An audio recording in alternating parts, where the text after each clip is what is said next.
extremely respected man in the Oval Office today, and a friend of mine for a long time, a very good friend of mine. And I'm very proud of the job he's done. What he's done is incredible in terms of human rights and everything else. And he's the Crown Prince, the future king, and I just want to pay my greatest respect to your father, the king, who is an amazing man. I met him early on. He greeted me at the airport at an age that was pretty high up there, and it was about 117 degrees, and he was standing on the red carpet as I came out of the plane. And he's amazing. And when I met his brilliant son, it was at the Oval Office. Shortly thereafter, you came in representing the country, and I called the father. I said, "This guy is fantastic." And I don't know if that helped you or hurt you, but obviously it couldn't have hurt too much, because here you are, right? But we had a great meeting, and the office has changed quite a bit, and we inherited a mess. You actually told me you thought the country was in big trouble. I'm not going to use the exact word that you use. I refuse to say that you thought our country was dead a year and a half, 2 years ago, but our country was in trouble, and now we have the hottest country in the world. You said that also. And we do. We have the United States is right now the hottest country in the world. And between the tariffs and the election, November 5th election, we've done things that nobody can believe. $21 trillion will be the amount invested in the United States or committed to invest in 1 year. So I'm here 9 months. We're up to almost $18 trillion. Biden, as an example, the Biden administration, if you call it that, it's not, to me, it was the Biden lack of administration. They were less than $1 trillion for 4 years. We're going to be $21 trillion for 1 year. I think that's hard to believe.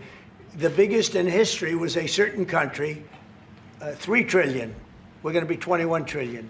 On top of that, prices are coming down. We inherited a mess with high prices, the worst inflation in the history of our country. We had inflation that was a single 4 years, the worst inflation in the history of the United States. Gas prices through the roof, and that's after destroying our petroleum reserve, which was meant for wars and big emergencies, not to try and win an election. They opened up the reserve so that people get $3 less in gasoline, and it didn't work. They got about 3 cents less, because as big as those reserves are, they're peanuts when you're talking about that kind of traffic. And we're rebuilding the reserves. We're doing all of this, and we've done a job. We're also bringing down prices very substantially, and we've already brought them down very, very substantially. Gasoline is way down. I think you'll be seeing $2 gasoline, but we're now at $2.50, $2.45. Some are lower than that. It was $4.50, $5, $6, $3.50, $3.75 under Biden, all different numbers, but way high. And we have energy way down. But the biggest thing to me, because I know what it means in jobs, is the fact that we're at over $17 trillion, Scott, and we expect to be around $21 trillion in 1 year. And that's many times bigger than in history. The highest number was $3 trillion. And we're going to be at $21 trillion. That means new plants, new AI, new auto plants. We have auto plants coming in from Canada, from Mexico, from Germany, from Japan. Toyota just agreed to invest $10 billion on new auto plants, all American workers.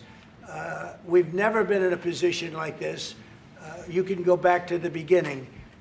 Our country has never been in a position like this, and it really is because of the fact that we use tariffs to bring all this money in. And you're going to see the results in a year when these plants start to open up. We have more plants under construction now than at any time in the history of our country. And these are big plants. These are the biggest plants anywhere in the world. And I want to thank you because you've agreed to invest $600 billion into the United States. And because he's my friend, he might make it $1 trillion, but I'm going to have to work on him. But it's 600. We can count on 600 billion, but that number could go up a little bit higher, yes, or I don't know. We'll see. But we appreciate it very much. So Saudi is going to be investing at least $600 billion, and that means investments in plants, in companies, money on Wall Street. And what it really means for everybody that really counts is jobs, a lot of jobs. We have a lot of jobs. So I just want to thank you. We've been really good friends for a long period of time. We've always been on the same side of every issue. I think we've done a great job in wiping out the nuclear capacity of Iran. Nobody else could have done that. No other president would have done it. We had the pilots in the Oval Office right here. We were celebrating a very successful attack. So I had them in with that beautiful B-2 bomber that's over there. And they said, sir, for 22 years, we practiced this attack. Our predecessors, these were very young guys, so 22 years, they said our predecessors and us practiced the attack on Iran, but no president ever gave us the go-ahead. 3 times a year they went out and they practiced the attack. Nobody let us do it until you came along, and I let them do it because it was the right thing to do. You can't have a nuclear Iran. And so we put you in a very good position. But I just want to say it's an honor to be your friend, and it's an honor that you're here. And if you'd like to say a few words, but thank you very much. Well, thank you, Mr. President. This relation has been a relation for about 9 decades, and we've been working together for a long time. But today it's a very important time in our history because there is also a lot of things that we're working on in the future. We believe in the future of the United States of America. We believe in what you're doing, Mr. President, is really creating a lot of good things and good foundation to create more economic growth, more business in America.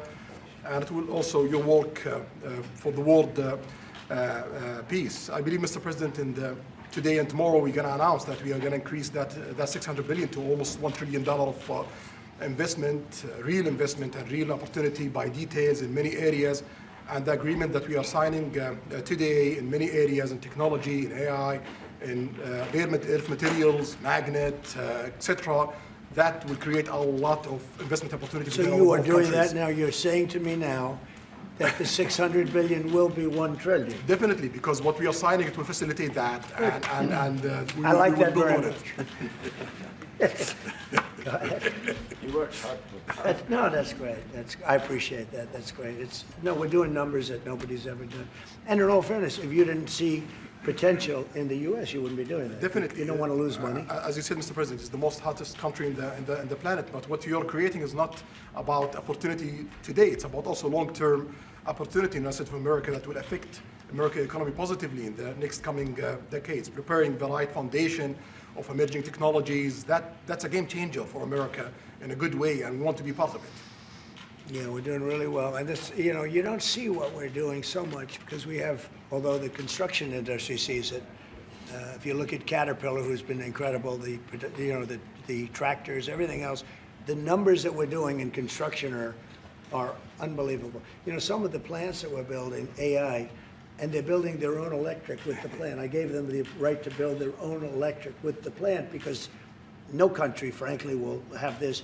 China's working very hard to produce enough electric, but we're beating China substantially at AI, which is a big thing.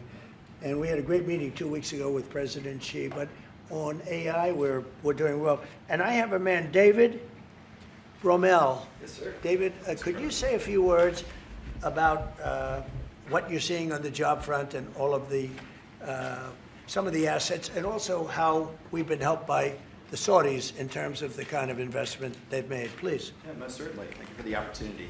I am a facility leader for GE Vernova, and if you look at the landscape for GE Vernova investment, over $750 million in the U.S. focused on true manufacturing jobs here stateside. We're looking at tripling the output of our Greenville, South Carolina facility, where we make the gas turbines that are supporting U.S. needs as well as the Saudi Arabia needs. Right. So real jobs, $300 million in gas investment, resulting in over 500 pieces of new equipment being installed in the Greenville, South Carolina facility. That translates into roughly 1,800 jobs across the board for GE Vernova as we try to scale capacity to be able to meet this demand. Along with that, we're partnering with local communities to build the skill set that's required to meet these capacity needs. So that talent pipeline is incredibly important. So it's real jobs in the manufacturing space. Well, you've been great, and thank you very much. And we love that state. I won that state by record numbers. I won a lot of states by record. Texas, a lot of them by Indiana. We're working with Indiana or something right now. We won that. We won a lot of them by records, but that was one of them. I want to thank you very much. Say hello to everybody. Great job. You're doing a great job. Thank you. So just in wrapping up, we'll take a couple of questions, but I want to just tell you what an honor it is to be your friend. And I very much appreciate the investment of now $1 trillion, okay? I'm glad you got that out.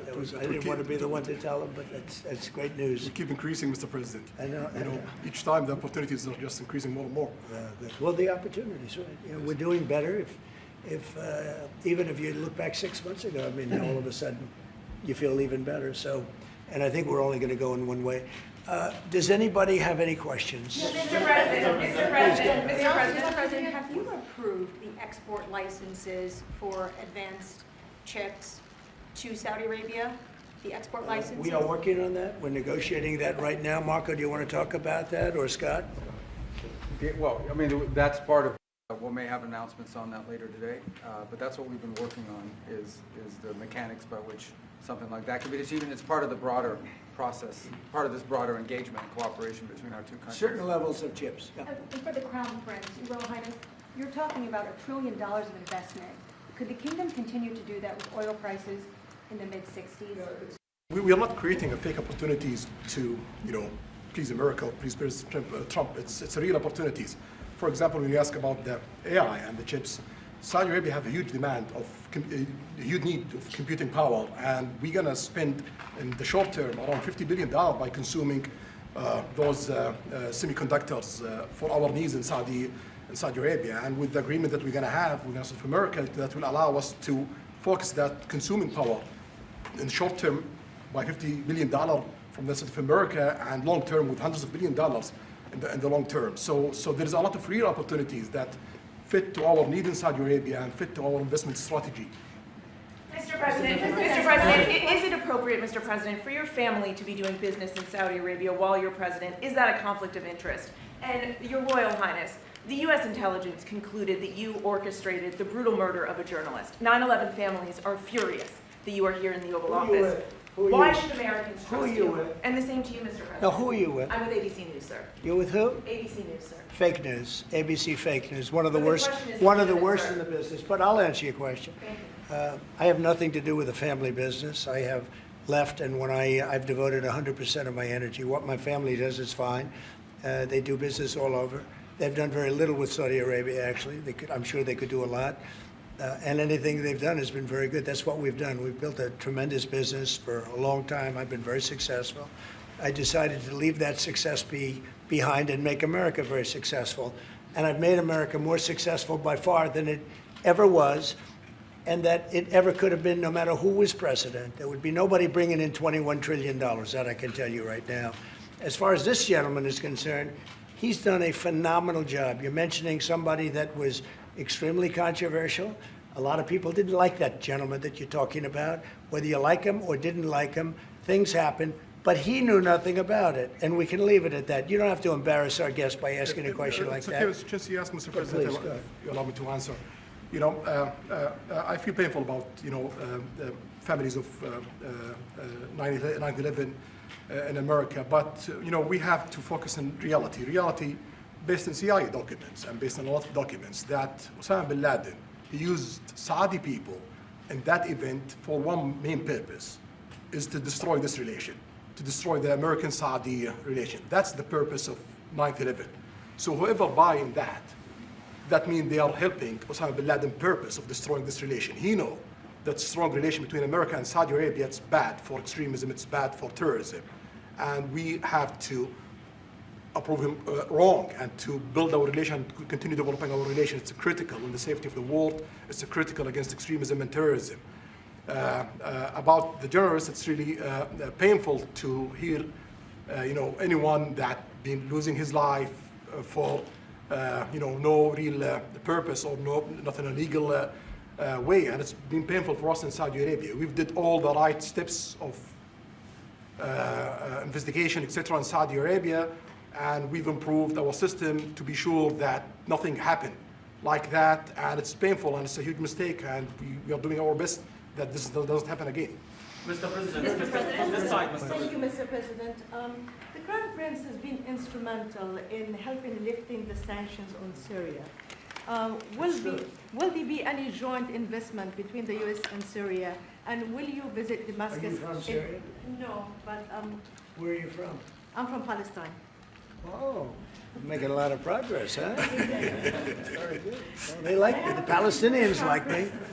The Palestinians are doing very well, actually. I think we're working very closely with a lot of people that make everybody happy, including Israel, the Palestinians, and everybody. That's very interesting. No, I think that I will tell you, the Crown Prince called me, and he specifically asked me if I would lift the sanctions on Syria, because he wants to see Syria make it. As you know, the leader of Syria was just here, and we had a great meeting, and he's a strong guy, and I guess you need a strong person to run it. And I think Syria's made tremendous progress. We did lift the sanctions at the request of the Crown Prince. Also, the president of Turkey, Erdogan, called me specifically. He said, you know, if you don't lift the sanctions, Syria doesn't have a chance. If you do, they have a very good chance. And between the two of them and some others, I lifted the sanctions. And the results so far have been pretty good. Mr. President, you and I- Can I ask you a question about the F-35s that are being sold Sure. to Saudi Arabia? Are these the same ones that are being used by the Israeli military? And if so, how does that allow for the qualitative military edge for Israel? And then I want to ask you, because you brought up the plight of the Palestinians, are you aware of relocation flights to South Africa that are taking place right now? Which flights? There are relocation flights that are taking place. Some Palestinians are being charged up to $2,000 I'm not going to South Africa for the G20 because I think their policies on the extermination of people are unacceptable. So I'm not going. So I won't refer to anything having to do with South Africa. South Africa has behaved extremely badly. But I will say that when you look at the F-35 and you're asking me, is it the same? I think it's going to be pretty similar, yeah. You know, How will that this affect- is a great ally, and Israel's a great ally. And I know they'd like you to get planes of reduced caliber. I don't think that makes you too happy. They've been a great ally. Israel's been a great ally. And we're looking at that exactly right now. But as far as I'm concerned, I think they are both at a level where they should get top of the line. Yes, please. Can I just quickly ask for the Crown Prince, if I could just ask about the direct talks between U.S. It's all right. Steve, 1 second. Go ahead. Have you reached an agreement on a U.S. Saudi defense treaty today? And are you going to bring up the Abraham Accords in your discussion? I already brought them up. What did you say? I think I got a positive response. Would you like to respond? Yeah, I'll put you on the spot. so definitely we believe having a good relation with all Middle Eastern countries, it's a good thing. And we want to be part of the Ibrahim Accord, but we want also to be sure that we secure a clear path of two-state solution. And today we have a healthy discussion with Mr. President that we're going to work on that to be sure that we can prepare the right situation as soon as possible to have that. I think we're, you know, I don't want to use the word commitment, but we've had a very good talk on the Abraham Accords. We talked about one state, two state. You know, we talked about a lot of things in a short period of time. We'll be discussing it further, too. But I think you have a very good feeling toward the Abraham Accords. Yes, definitely, Mr. President. We want peace for the Israelis. We want peace for the Palestinians. We want them to coexist peacefully in the region. And we will do our best to reach that day. And the defense agreement, have you reached agreement on that? We pretty much have. Mr. President, Question for the Crown Prince, if I could just finish. We have reached agreement on that.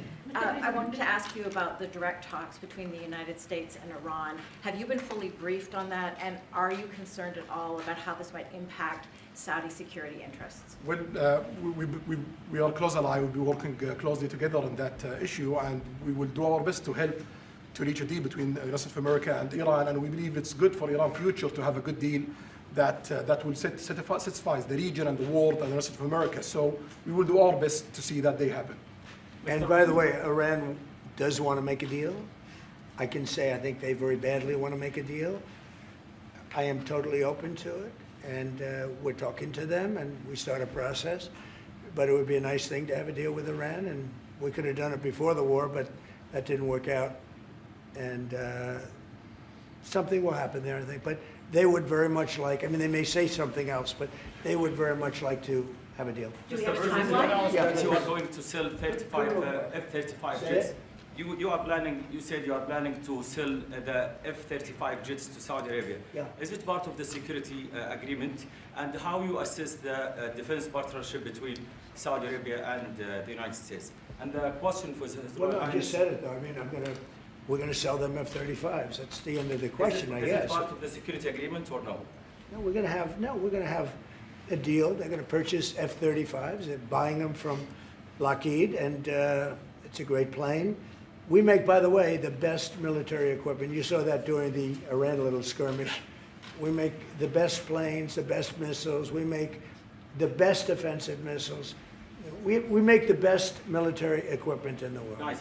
For His Royal Highness, I would like to ask you about how you see the cooperation between the United States and Saudi Arabia in the advanced technological field, especially AI, and how it will support Saudi Arabia to serve its goal to achieve the vision of 2030. Well, I will try to answer that in short, but definitely there's a lot of interest in many industries between Saudi Arabia and America, and we are signing a lot of agreements in different areas that will really add value to American economy, but also to add value to us in Saudi Arabia. And AI, it's critical for us because one of the long-term problems that we could have is lack of workforce. As you've seen in the past few years, some of them have reached 30% of the global immigration to Saudi Arabia. So we know that to assure the Saudi Arabia GDP growing with the lack of workforce that we have, we need to use a lot of computing power to replace job in the long term. So that's huge demand in Saudi Arabia, and we want to link it to American private sectors and getting the supply from America. So there's a lot of opportunities in that area. And we're also involved in AI in Saudi Arabia. So we're working, and we're leading by a lot on AI. By actually a lot. China would be in second place, but we're leading by a lot. And I have to say this, and our relationship with China has been very good. And as far as buying our farm products, they're pretty much on schedule, Scott. I'd like you to call them, say if they could speed it up, it would be good. Okay, but they're pretty much on schedule. I'm sorry, Lydia, please. If I may, I have a question for both the Crown Prince and President. Who are you? Faisal Abbas from Arab News, Saudi Arabia, Your Excellency. It should be a friendly question. Your Royal Highness, just picking up on something you've just mentioned about how some people try to destroy the relationship between Saudi Arabia and the United States. Perhaps, since the launch of the vision, we've been used to having the bigger picture and that everything fits into the bigger picture. Might you want to elaborate a little bit about where is the relationship, the bilateral relationship, the strategic partnership between Saudi Arabia and the United States heading, and what's the big picture there? Well, I don't think it's a relation that we can replace it from the Saudi side or the American side. It's a critical relationship for our political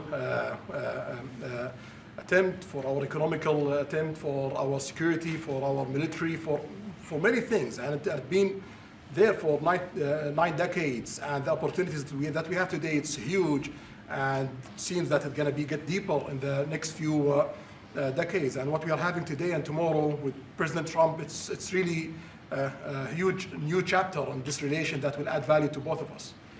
You know, when you think about it, I'm just sitting here. You're with the future king, a man who's respected by everybody, a man that doesn't have to be doing this, really. I don't have to be doing it either. And yet we're sitting here taking questions, we didn't say, oh, you can't talk about this.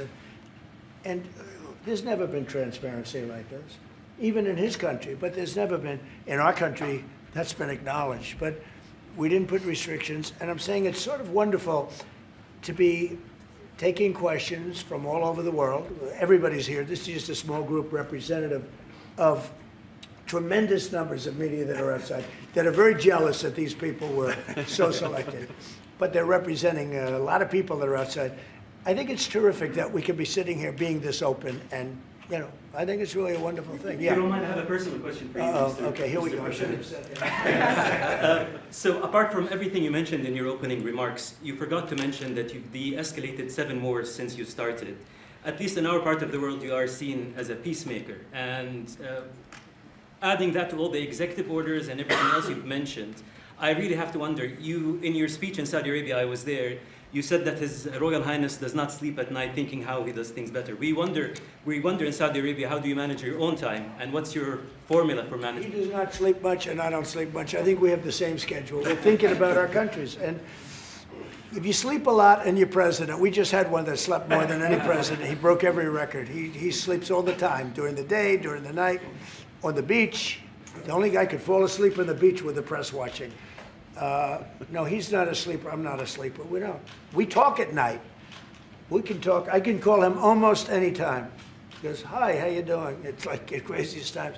But no, when you love your job, when you love your country, and when you're in a position like we are, future king, highly respected, crown prince, and in my case, president, you're thinking about your country. You're thinking about making America great again. We're thinking about keeping Saudi Arabia strong and vital and in a pretty tough part of the world, tricky part, right? Tricky part, a lot of tricky people. But he thinks about his country and I think about my country. I don't want to sleep. President Trump, do you expect a formal civil nuclear deal to be reached soon? Can you talk to us about that aspect With of who? with Saudi Arabia? I can see that happening. Yeah. Do you think that an agreement will happen today? It's not urgent. You know, it's always when you have civil nuclear, but you have more oil than almost anybody else. We actually have more oil and gas than they do, but I refuse to say that. And We have more than we have more than anybody. Can you imagine? And on the F-35s, are those sales? Israel had reportedly wanted those sales to be conditioned on Saudi Arabia moving to normalized relations. Israel will be happy. Israel is going to be Is that a happy. condition of the F-35? Israel's aware, and they're going to be very happy. Okay? Okay. Yeah, please. Hello. Hi, hello. My name is Amal Hazani from Sharq al-Awsat newspaper, from Riyadh, of course. I have a question for the Crown Prince and for you, Mr. President.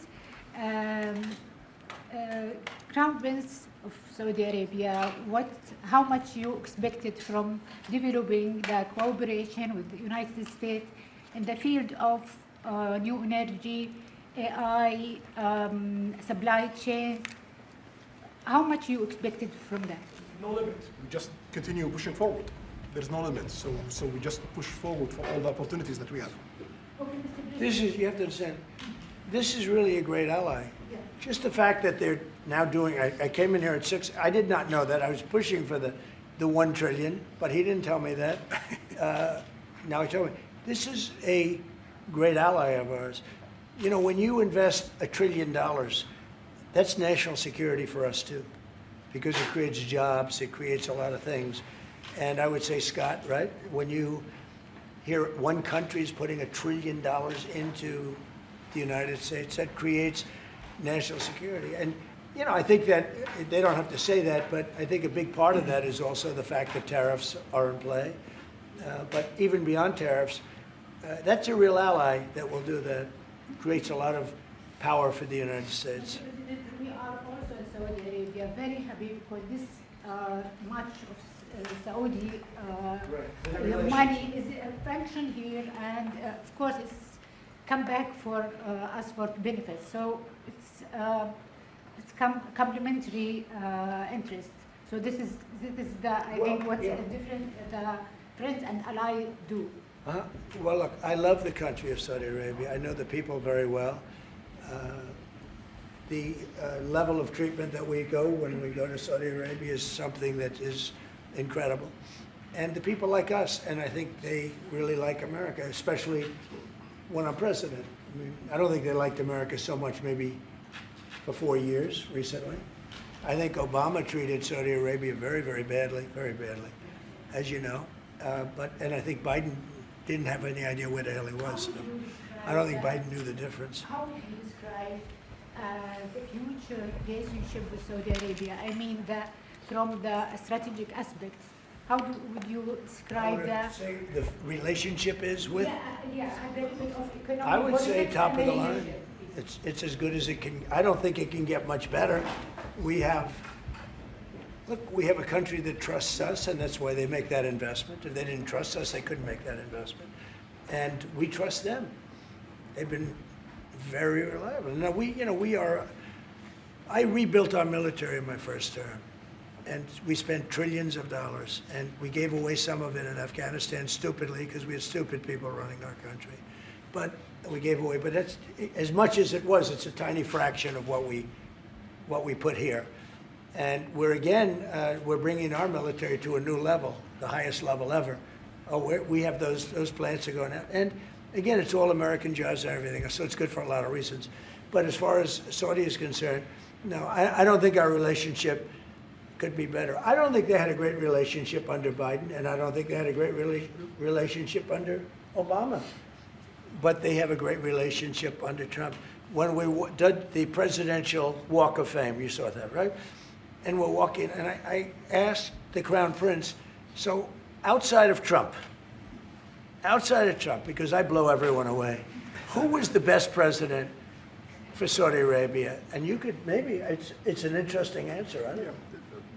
Roosevelt, who started it, which is a Democrat, and Reagan, he's one of the historical presidents that have close ties with Saudi Arabia. But we've worked with all presidents. Does Trump blow them all away? No, it's another league, Mr. President.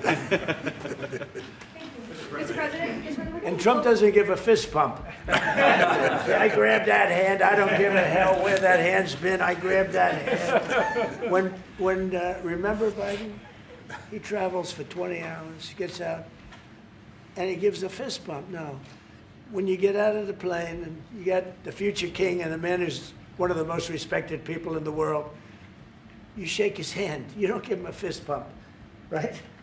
We don't want to ask you about that, but I can't imagine you were thrilled. You were like a little bit surprised. He's a fantastic guy. You don't do that. Yeah, please. we're getting closer to the end of the year. Have you started the interviews for the Fed chair? Yes. Who have you interviewed? I think I already know my choice. Who is it? Well, I liked him, but he's not going to take the job. He refused. You like Treasury better, right? Much better, sir. So we are talking to various people. And frankly, I'd love to get the guy currently in there out right now. But people are holding me back. He's done a terrible job, hurting housing a little bit. The truth is, we've been so successful, we've blown past his interest rate stupidity. He's been wrong. That's why I call him too late. He's too late. Jerome Too Late Powell. He was recommended to me by a guy that made a bad choice. And it's too bad. But despite that, it's having very little impact because we have all of these things happening. But it has an impact on housing to a certain extent. He's a fool. He's a stupid man. But we have some very good people. Yes, sir. You'll be sitting down with them in the near future. And we have some surprising names, and we have some standard names that everybody's talking about. And we may go the standard way. It's nice to every once in a while go politically correct. But we have some great names. Steve, please. Have you talked to President Maduro of Venezuela yet? Are you still open to that? He wants to talk. Yes, sir. Yeah, I'm open to talk. I talk to everybody. But no, he wants to. They treated us very badly. They sent all of their prison population into the United States, and we're getting them out rapidly. But he sent all of his, and he sends drugs into the United States and other things. No, he treated us badly. He was dealing with a bad president, and he was able to get away. We have now, I think we have the strongest borders anywhere in the world. Nobody's coming in. We're taking very weak borders where millions of people came in. For the last 6 months, I don't do these reports.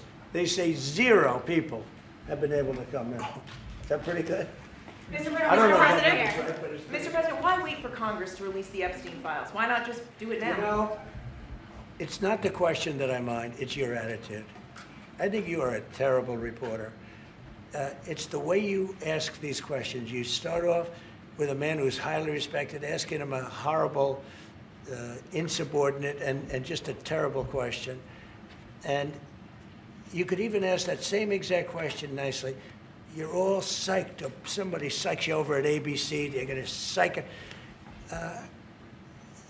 You're a terrible person and a terrible reporter. As far as the Epstein files I have nothing to do with Jeffrey Epstein. I threw him out of my club many years ago because I thought he was a sick pervert. And I guess I turned out to be right. But you know who does have? Bill Clinton, Larry Summers, who ran Harvard, was with him every single night, every single weekend. They lived together. They went to his island many times. I never did. Andrew Weissman, I hear. All these guys were friends of his. You don't even talk about those people. You just keep going on the Epstein files. And what the Epstein is a Democrat hoax to try and get me not to be able to talk about the $21 trillion that I talked about today. It's a hoax.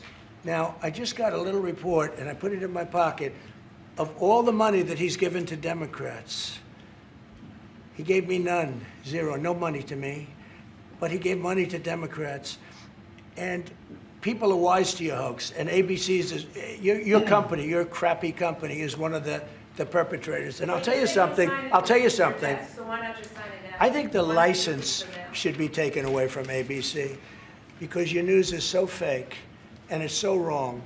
And we have a great commissioner, the chairman, who should look at that because I think when you come in and when you're 97% negative to Trump and then Trump wins the election in a landslide, that means obviously your news is not credible and you're not credible as a reporter. So I've answered your question. You should go and look at the Democrats who received money from Epstein, who spent their time.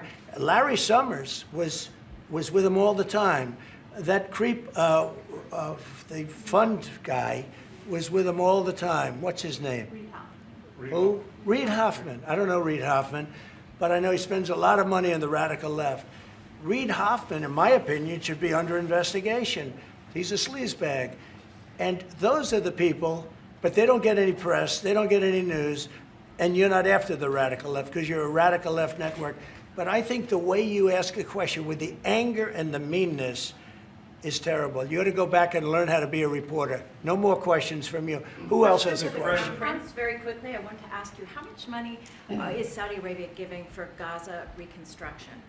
We are in discussion about that. Still, there is no amount being It'll be a lot. named, but we will definitely help. Yeah, he's going to, it's very important to him. And a quick follow-up, the International Security Force, given your pledge there would be no U.S. boots on the ground, what is the U.S. role going to be in that? And how do you sort of ratify the allegations that this could undermine Palestinian sovereignty and even the path to statehood? Look, I think we're going to get along great with the Palestinians, and we know their leadership. We just had a very, you hate to say war, but it was a war. Very, very successful. And you could say really it was on behalf of everybody. We did that on behalf of everybody. And the outcome was extraordinary because we had the best pilots, the best equipment, the best planes, the best everything. And Israel bought the best equipment. They bought it from us. Everything's from us. It all starts here. This office, I was talking to the Crown Prince a little while. You walk into this office, for somebody from the outside, the Oval Office, it's the most powerful place in the world. You're standing right now in the most powerful place in the world. And no matter how big you are, these are the biggest people, the richest people. They walk into this office. It's special, isn't it? Look at him. He's so happy to be here. But you walk into this office. It's the Oval Office. And we've done a lot of good with this office. I've stopped actually 8 wars. I appreciated your question before. But I've actually stopped 8 wars. I have another one to go with Putin. I'm a little surprised at Putin. It's taken longer than I thought. But we stopped India and Pakistan. I could go through the list. You know the list better than I do. I'm very proud. And I stopped one that was almost ready to start again. You know, there was one that was ready to start. And they're doing very well. So and it all took place right here in the Oval Office, whether by telephone or whether by they came in. Many of these leaders have come in, and you know they signed their peace deals right here in the Oval Office. So no matter if it's the biggest business people in the world or the greatest leaders in the world, the biggest leaders in the world, like the gentleman on my right, everybody walks into the Oval Office and they say, wow. And now, by the way, the Oval Office is in the kind of condition that it should be in. Whether you look at the walk or the marble floors or anything down the road, we're fixing the White House. We're building one of the greatest ballrooms ever to be built. You know, we have an event tonight, and we're going to have about 118 people because we have a very small room. For 150 years, they've wanted a ballroom, and now you're going to get a great ballroom. And I have to say, I probably made a lot of enemies because in your honor, we're having a dinner tonight, a beautiful dinner tonight, and we have a very small room, right? It's called the East Room, and it's beautiful, it's lovely, but it's like for a little cocktail before you go into a ballroom. It's a very small room. They've wanted a new ballroom for 150 years. We could have sold the big ballroom out 3 times in honor of this gentleman. So I made a lot of enemies because I have a lot of people that are invited tonight or are unable to come because of the size constraint. But you know what we'll do before I leave office? We'll have another dinner because we'll have it ready long before I leave office, and it's going to be beautiful. It's a very popular thing what we're doing. And by the way, no government funds. It's all put up private money, all private money. And in the case, I think it's there's a restriction on foreigners. Otherwise, I could have asked you just for a check, okay? But there's a restriction. These are all private individuals that put up a lot of money to build the ballroom. Not one penny is being used from the federal government. So it's really a nice thing. But I look forward to it. I just pointed it out. If this would be a perfect night to have that ballroom open, Susie. If we had that open, we'd have a lot of people very happy. Right now, we have a lot of unhappy people because they all want to be with us tonight to honor this great man. Thank you all very much. Thank you, Press. Thank you, Press. Everybody out. Let's go.